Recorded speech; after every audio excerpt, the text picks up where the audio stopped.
Bonjour à tous, j'espère que vous allez bien. On se retrouve aujourd'hui pour un super bonto. Donc je connaissais ce tour depuis très longtemps, mais il fallait des cartes gimmicks, il fallait des cartes un peu spéciales, et vous allez voir que là, pas besoin de tout cela. Vous ferez ce tour avec des cartes normales, vous pourrez tout laisser à l'examen à la fin. C'est vraiment une superbe routine. Et vous allez voir, le truc est très ingénieux. Donc vous dites à votre spectateur, est-ce que vous connaissez le bonto? Donc tout le monde connaît le bonto. Et vous vous dites, je ne veux pas vous faire vraiment un tour, je vais vous expliquer pourquoi il ne faut pas jouer au bonto, parce que vous savez que généralement on perd tout le temps. Donc vous prenez les cartes en main, vous dites j'ai 4 cartes en main, donc j'ai 3 cartes blanches et un as de trèfle. Donc j'ai un as de trèfle ici et 3 cartes blanches ici. Et le but du jeu c'est de trouver l'as de trèfle. Donc regardez comment ils vous font toujours perdre. Donc là ils vous montrent l'as bien à vue, ils vous ont montré 3 cartes blanches, donc ils en prennent une en dessous ici, comme ça ils vous la montrent, ils la reposent sur le jeu, ils posent cette carte blanche ici. Ensuite, ils reprennent l'as, face cachée ici, et ils la prennent en sandwich entre ces deux cartes-là. D'accord? Ils vous montrent qu'il y a vraiment l'as de trèfle entre les deux cartes blanches. Ensuite, ils vont mélanger tout doucement, et ils vont vous demander de suivre l'as. Donc, ils vont mélanger la première comme ceci, la deuxième comme ceci, et la troisième comme ceci. Ensuite, ils éventaillent les cartes à nouveau, et ils vous demandent où est l'as. Et la plupart des gens diront que l'as est au milieu. Malheureusement, il ne faut jamais jouer, comme je vous ai dit, parce qu'il vous montre que vous avez perdu, c'est une carte blanche. Voilà. Et donc, si elle n'est pas là, elle est peut-être ici ou ici. Et là, à ce moment-là, ils vous disent, bah, si elle n'est pas là, vous pouvez peut-être miser de l'argent sur celle-ci ou sur celle-ci. Donc vous pouvez à nouveau miser de l'argent et à nouveau perdre. Pourquoi? Parce qu'il vous montre qu'en fin de compte, il n'y avait que des cartes blanches et que là, c'était en réalité sur la table depuis le début. Mais ça, vous ne l'aviez pas vu. Donc comme vous venez de perdre, forcément, vous avez envie de récupérer votre argent. Et ils font tout pour que vous continuez à jouer. Donc là, ils vous ont montré les 3 cartes blanches. Ce qu'ils vont faire, ils vont en poser une ici. Et ils vont mettre l'as entre les deux blanches, qui vous montrent distinctement comme ça. Là. Donc on voit bien qu'ils mettent bien l'as entre les deux cartes blanches. Et donc comme tout à l'heure, ils vont mélanger et ils vont vous demander de suivre où est la carte. Donc ils prennent une carte, encore une et encore une. Ils éventaillent et à nouveau, bah, forcément, comme tout à l'heure, vous avez tendance à dire que la carte sera au milieu. Et malheureusement, la carte n'est pas au milieu, c'est encore une carte blanche. Et donc vous pouvez penser que peut-être l'as est ici ou ici. Et non, il est encore sur la table et on vous montre les 3 cartes blanches une nouvelle fois. Vous venez de perdre encore de l'argent. Et en plus, il vous montre distinctement que toutes les cartes sont blanches. Donc il vous les montre une à une. Donc c'est vraiment très rageant. Et là, on vous propose une troisième fois de continuer à jouer. Donc là, vous avez déjà perdu beaucoup d'argent, mais vous vous dites, allez, on ne sait jamais si je peux récupérer l'argent que j'ai perdu, pourquoi pas. Et en plus, vous dites dans votre tête, ça fait 2 fois que je me fais avoir et que je pense que là est ici, alors qu'à chaque fois il est ici. Donc je me dis peut-être que je vais peut-être l'avoir au bout de la 3e fois. Et donc, vous tombez dans le panneau et vous allez continuer à jouer et malheureusement, vous allez continuer à perdre. Donc là, le magicien met une carte blanche ici. D'accord? Il ne vous la montre pas, donc là déjà vous avez un petit doute. Il prend l'as de trèfle qui met distinctement entre les deux cartes ici.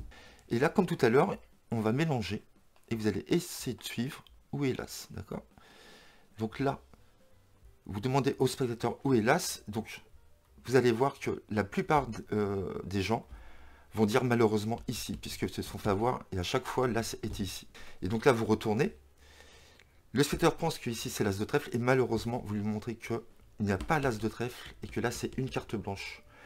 Et donc vous lui dites que il aurait pu gagner très facilement. Pourquoi? Parce qu'en fin de compte nous avions 3 as de trèfle depuis le début du tour et une seule carte blanche. Et vous pouvez laisser tout à l'examen. Voilà pour ce fabuleux bonto que j'adore. Je trouve ça vraiment génial. Vous allez voir, le principe est extra. Si vous avez aimé, bah restez avec moi, on va passer à l'explication tout de suite. Donc, pour ce tour, il vous faut 3 as de trèfle. Je crois que ça marche aussi avec les as de cœur et les as de carreau, il me semble. Vous prenez une carte blanche, tout simplement. Donc vous allez ranger vos cartes comme ceci, 2 as sur le dessus, la carte blanche et un as. Donc comment ça se passe? Regardez le principe qui est extra. Normalement, quand on éventaille les cartes, on les éventaille toujours de gauche à droite comme ceci. Et donc si on les retourne, on voit exactement les mêmes cartes. Par contre, si on inverse l'ordre, c'est-à-dire de droite à gauche, comme ceci, on peut aisément montrer un as de trèfle et 3 cartes blanches. Donc le fait qu'on ait changé l'ordre des cartes, qu'on ait inversé l'ordre des cartes, on peut donner l'illusion qu'on a 3 cartes blanches en main. Donc on est comme ceci. Donc bien sûr, avec votre index et votre majeur, vous devez cacher ici, bien sûr, les index. D'accord? On a vraiment l'illusion qu'on a vraiment affaire à 3 cartes blanches. Voilà. Si on le fait dans ce sens-là, on est comme ça. Et si on fait dans ce sens-là, on peut montrer 3 cartes blanches. Voilà. Donc c'est vraiment super. Donc un repère très important, qui est très important, essayez que vos cartes, l'angle de votre carte à droite, soit toujours à peu près dans, au-dessus de l'autre angle, comme ceci.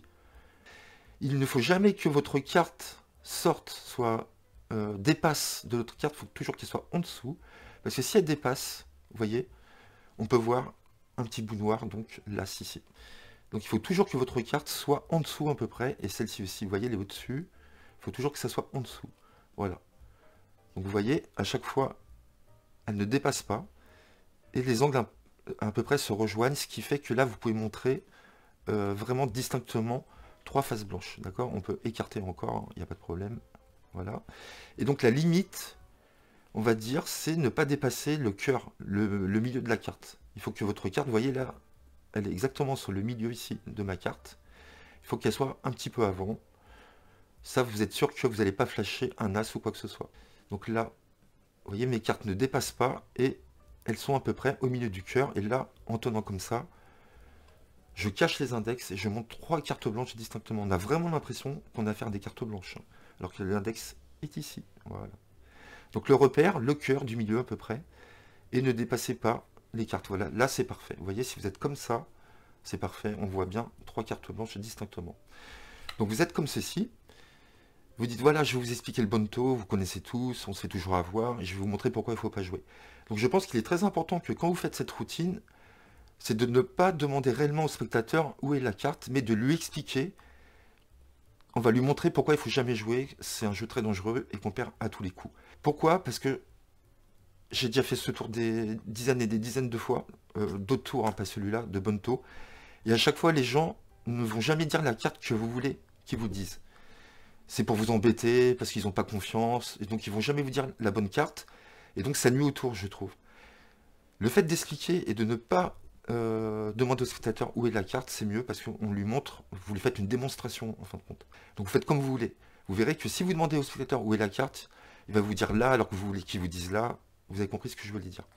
Donc on est comme ceci, donc vous inversez l'ordre des cartes, et vous dites, j'ai 4 cartes, 3 cartes blanches et un as de trèfle. Vous montrez l'as de trèfle, et vous tournez, et vous montrez les 3 cartes blanches ici. Vous déposez l'as de trèfle au milieu ici. Ensuite, vous égalisez vos cartes en main gauche. Vous dites, je vais prendre la carte blanche en dessous le jeu ici. Et en fin de compte, vous prenez une double. Donc, vous décalez juste la première ici, et vous prenez une double en main ici. Vous voyez, elle est très bien égalisée. Vous y allez tranquillement. Vous tenez comme ça. Vous décalez la première avec la main gauche. Et là, automatiquement, les deux cartes sont hyper bien égalisées. Vous montrez à nouveau la carte blanche, comme ceci. Vous la déposez au-dessus de votre paquet. Vous décalez l'as et vous la déposez ici. Donc, je m'arrête un court instant sur cette phase-là, qui est très importante. Parce que les phrases que vous allez dire le sont également. Donc, quand vous dites, je vais prendre la carte blanche en dessous, et que je vais la mettre sur le paquet, il ne faut pas dire ça, en fin de compte. Vous dites, je vais prendre la carte en dessous, la carte blanche, que je vais déposer sur la table, vous la mettez sur le paquet, vous décalez l'as, et là, vous mettez sur la table, à ce moment-là. C'est exactement comme ça qu'il faut faire. Et là, tout est logique. On a montré la carte blanche, on a dit qu'on allait la mettre sur la table, on l'a posée, on a décalé, on a posé pourquoi la carte pour pouvoir décaler l'as, et on a repris la carte et on l'a déposée. Donc ça, c'est très important de le faire comme ceci. C'est pour justifier le fait qu'on prenne la carte blanche en dessous. Vous prenez l'as, vous le mettez en out jog, face cachée ici, et vous prenez l'autre carte en dessous et vous dites, on va prendre en sandwich l'as ici. Vous inversez votre éventail, n'oubliez pas, ça c'est très important. Et là, c'est génial parce que vous pouvez montrer que réellement, il y a l'as entre les deux cartes blanches. Vous pouvez vraiment sortir l'as comme ceci et montrer qu'il est entre les deux cartes blanches. Bien sûr, on cache l'index ici. Donc là, visuellement, c'est parfait, ici. Vous égalisez et vous dites, vous allez essayer de suivre l'as, je vais mélanger. Donc vous allez voir, c'est un mélange très simple que je vais faire. Je vais prendre des cartes une à une. Donc vous prenez la première, vous faites 1, vous mettez en dessous. Vous poussez deux cartes comme une, donc là, elles sont toujours bien égalisées. Tout de suite, vous la mettez en dessous. et vous prenez la troisième normale comme une, et là vous éventaillez dans le sens inverse, attention, de droite à gauche. Et là le spectateur est persuadé qu'elle est au milieu. Et donc vous dites, la plupart des gens pensent que la carte est au milieu, vous montrez, et vous montrez une carte blanche, et vous dites non, elle n'était pas au milieu. Vous la remettez en dessous ici, pareil, comme ça. Donc là vous dites, elle n'était pas au milieu, et comme les gens vous ont vu mettre la carte blanche en dessous, vous dites, vous pensez peut-être qu'elle est ici ou ici. Et donc là vous dites, il y a des gens qui remettent de l'argent en disant ici ou ici, et malheureusement ils perdent.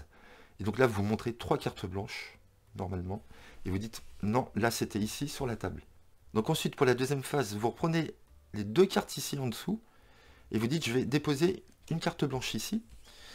Vous transférez les 2 cartes en main gauche, vous prenez l'as, vous le tournez, vous le mettez entre les 2 cartes blanches, et là à nouveau, vous pouvez montrer que là c'est vraiment entre les 2 cartes blanches, d'accord? Là c'est vraiment très convaincant, hein.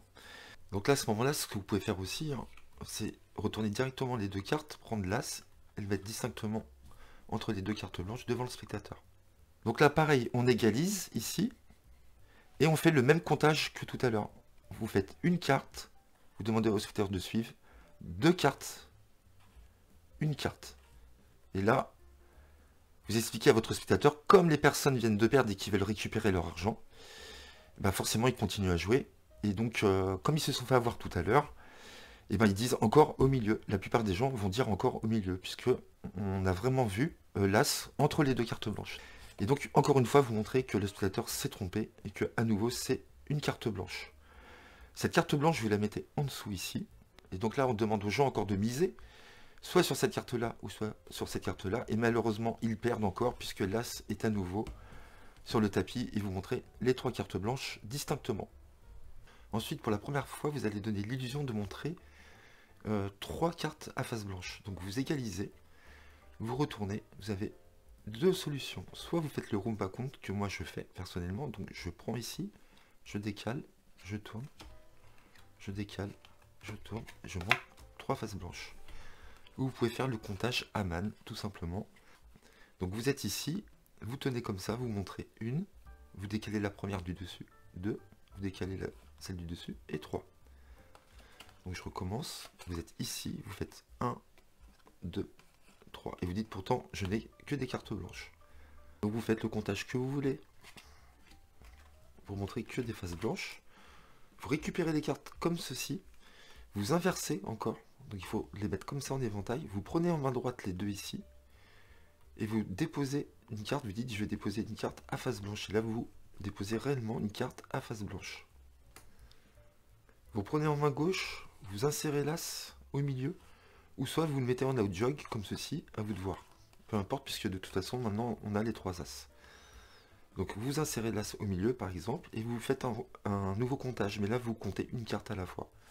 Une, vous éventaillez encore, ça sert à rien.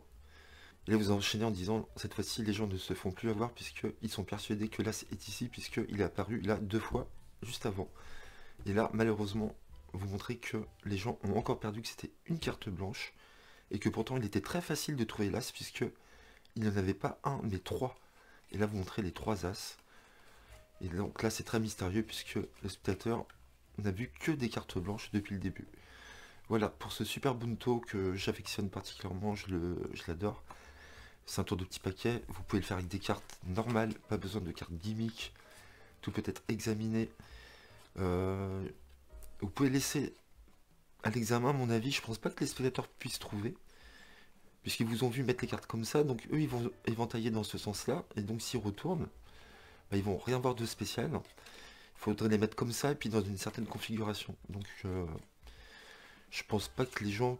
Il y en a qui trouveront, à mon avis, mais pas tous. Voilà. Donc vous n'êtes pas obligé de les laisser dans les mains des spectateurs, vous pouvez les ranger directement dans votre petite pochette. Voilà. Dites-moi si vous avez aimé ce Bunto, moi j'adore. N'hésitez pas à liker, à commenter et à vous abonner à ma chaîne. A très bientôt les amis, merci. Bye bye.